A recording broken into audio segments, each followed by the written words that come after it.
আমাদের অনেক দিনের ইচ্ছে ছিল যে আমাদের বারান্দা অনেক প্রকারের গাছ থাকবে, বাট যেহেতু আমাদের আগের বাসাটা অনেক ছোট ছিল তাই আর হয় নাই। এবার বাসাটা মোটামুটি বড়ই হয়েছে, তাই হয়তো এবার কিছু একটা হবে ইনশাআল্লাহ। কি ভাবছেন এত সুন্দর গেট আপ নিয়ে কই যাচ্ছি? তাহলে সিক্রেটটা বলেই দিই, আজকে যাচ্ছি আমরা মাটি চুরি করতে। হ্যালো, আসসালামু আলাইকুম এভরিওয়ান, সবাই কেমন আছেন? আমাদের একটা ছোটখাটো বাগান করার অনেক বেশি শখ ছিল, বাট আগের বাসাটা তুলনামূলক অনেক ছোট ছিল, প্লাস বারান্দায় আলো পেত না পাশে বিল্ডিং থাকার কারণে, তাই শখটা অফুর্ণেই থেকে গেল। যেহেতু কয়েকদিন আগে আমরা বাসা চেঞ্জ করলাম আর নতুন বাসার বারান্দাটা অনেক সুন্দর, বড় এবং পর্যাপ্ত পরিমাণ আলো বাতাস পায়, তাহলে স্বপ্নটা কেন অপূর্ণ থাকবে বলেন? কিন্তু এখন সেই স্বপ্নটা পূরণ করার জন্য সব থেকে ইম্পর্টেন্ট জিনিসটাই হচ্ছে মাটি। যেহেতু এটা নদী মাতৃক এলাকা, এখানে মাটি খুব একটা অ্যাভেলেবেল না, এখানে বেশিরভাগই হচ্ছে বালি। গত 2-3 দিন যাবত আমরা অনেক জায়গায় মাটির খোঁজ করেও মাটি পাইনি কোথাও, তাই অবশেষে দুজন সিদ্ধান্ত নিলাম নদীর পাড় থেকেই মাটি নিয়ে আসবো।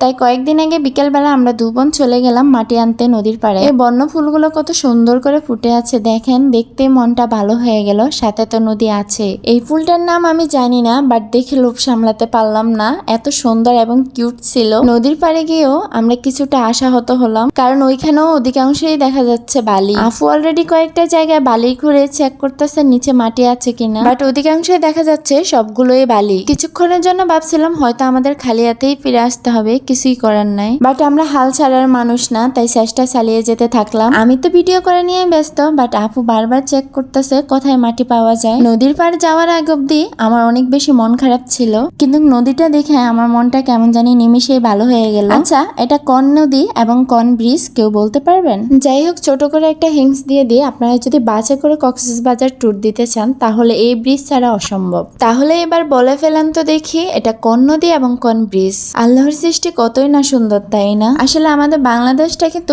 অন্যান্য দেশের থেকেও কিন্তু কম সুন্দর না। কবি হয়তো সেই জন্যই বলেছেন, এমন দেশটি কোথাও খুঁজে পাবে না কো তুমি। যাই হোক, অবশেষে আমরা একটু মাটির সন্ধান পেয়ে গেলাম। আপু তো বসেই পড়লো মাটি খোঁড়ার জন্য। এই মাটিটুকু সন্ধান পেয়ে কি যে শান্তি লাগছিল বিশ্বাস করেন, কারণ কিছুক্ষণ আগেও ভাবছিলাম হয়তো আমরা খালি হাতেই ফিরে যাব বাসায়। অবশেষে আমরা মাটি চুরি করতে এসে সাকসেস। মাটি খুঁড়ে বস্তায় ঢুকানোর পরে আমার হাতের অবস্থা দেখেন। ধ্যান আমি নদীতে হাত ধুয়ে ক্লিন করতেছি, পানিগুলো নিয়ে দুষ্টুমি করতে আমার অনেক বেশি ভালো লাগতেছিল। আমরা রীতিমতো এখানে দুষ্টুমি করতেছি, একজন আরেকজনকে পানি মারতেছিলাম, মনে হয় যেন কিছুটা সময় ছোটবেলায় ফিরে গেছি। এই যে এটা হচ্ছে আমাদের সেই বারান্দা যাকে নিয়ে আমাদের এত প্ল্যান। মাটি আনাতে আমাদের সাকসেস হলো, এবার টব বানানোতে আমাদেরকে সাকসেস হতে হবে ইনশাআল্লাহ। আমি এখানে 5 লিটারের 2টো সয়াবিন তেলের বোতল কেটে নিলাম, সাথে বাদ দেওয়া ছোট একটা বালতি।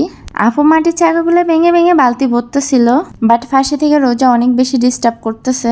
এই যে আমাদের টব বানানো সাকসেস হইলো আলহামদুলিল্লাহ। এতক্ষণ মাটি নিয়ে কাটাকাটি করার পরে আমার হাতের অবস্থা দেখুন। এই কষ্টগুলো আসলে কষ্টই মনে হবে না যখন ভালো কোনো একটা রেজাল্ট পাবো। যাই হোক, মাটি আনা কমপ্লিট, টব বানানো কমপ্লিট, এখন তো আমাদেরকে গাছ সংগ্রহ করতে হবে। তাই একটা চাকু নিয়ে চলে গেলাম ছাদে গাছ সংগ্রহ করার জন্য। এখান থেকে আপাতত আমরা অ্যালোভেরা এবং পুদিনা পাতার গাছ নিয়ে যাব। ছাদ থেকে ফুল এলাকার ভিউটা অনেক বেশি সুন্দর দেখা যায়, একদম মন ভালো করার মতো সৌন্দর্য, ছবির মতোই যেন দেখতে, ঠিক অতটাই সুন্দর। এই ক্যারেটটা থেকে আপু অ্যালোভেরার গাছ তুলতেছে খুব যত্ন সহকারে, যেন গোড়া সহ উঠে আসে। আমাদের বাসার সাথে হচ্ছে প্রেস কোম্পানি, আর তার সামনেই হচ্ছে মাঠ, আর এখানেই তারা তাদের গাড়িগুলো পার্কিং করে রাখে। এই অ্যালোভেরা চারাগুলো থেকে আমি বড় একটা পাতা নিয়ে নিলাম, এটা নিয়ে আমরা এখন জুস বানাবো। গাছগুলো নিয়ে এখন আমরা নিচে চলে যাব, এগুলো এখন টবে লাগানোর জন্য। তবে এই মাটির ইতিহাসের কথা আমি কখনোই বলবো না। গ্রামে যেমন যেখানে সেখানে মাটি পাওয়া যায় এবং গাছ লাগানোর মতো জায়গা পাওয়া যায়, সেটা কিন্তু শহরে অ্যাভেলেবেল থাকে না। দিন শেষে গ্রাম হচ্ছে একটা ইমোশন এবং একটা শান্তির জায়গা। গ্রামে সব জায়গায় মাটি অ্যাভেলেবেল, কিন্তু শহরে সেটা পাওয়া কত টাফ, তাই না? আমার কেমন জানি শহর থেকে গ্রামটাই অনেক বেশি পছন্দ।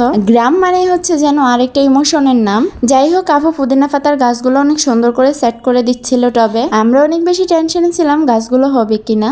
অনেকদিন পরে আমাদের কাঙ্ক্ষিত একটা ইচ্ছে পূরণ হতে যাচ্ছে, আমরা অনেক বেশি খুশি ছিলাম। এই পৃথিবীতে কত রকমের মানুষ আছে, তাই না? এক এক মানুষের এক এক হবি, কিন্তু আমাদের সবসময় সব ইচ্ছে কি কখনো পূর্ণ হয়? কিন্তু আল্লাহ তাআলা যদি এটা আমাদের কপালে রাখে, একদিন না একদিন পূর্ণ হবে ইনশাআল্লাহ। আমি আর আপু ভাবতেই পারিনি কখনো আমাদের গাছ লাগানোর ইচ্ছাটা পূর্ণ হবে। আমরা এত আর্লি বাসা চেঞ্জ করব সেটাও আমাদের কল্পনার বাইরে ছিল। অথচ দেখেন, শেখ হাসিনার পতনের দিন আমাদের বাধ্য হয়ে বাসা চেঞ্জ করতে হলো। সেই জন্য আমরা এত বড় বাসা পেলাম এবং গাছ লাগানোর ইচ্ছেটাও পূর্ণ হলো। এই জন্য কখনো হতাশ হবেন না, স্বপ্ন দেখতে থাকুন, ইনশাআল্লাহ একদিন না একদিন আল্লাহ ইচ্ছা পূর্ণ করবে। যেমন এমন করে আমাদের গাছ লাগানোর ইচ্ছেটা হঠাৎ করেই পূর্ণ হলো। গাছ লাগানো তো কমপ্লিট, এখন এগুলাতে আপু পানি দিচ্ছে। আমরা কখনো ভাবতে পারি নাই আমাদের স্বপ্নটা এত আর্লি পূর্ণ হবে। আসলে আল্লাহ তাআলার পরিকল্পনা আমাদের বোঝার মতো সাধ্য নেই। সবাই হয়তো ভাবতে পারেন আমি একটু বেশি এক্সাইটমেন্ট দেখায় ফেলতেছি গাছ নিয়ে, আসলে আমাদের অনেক দিনের স্বপ্ন ছিল তো সেজন্য। সবাই ভালো থাকবেন, দেখা হবে নতুন কোনো ভিডিওতে। আল্লাহ হাফেজ।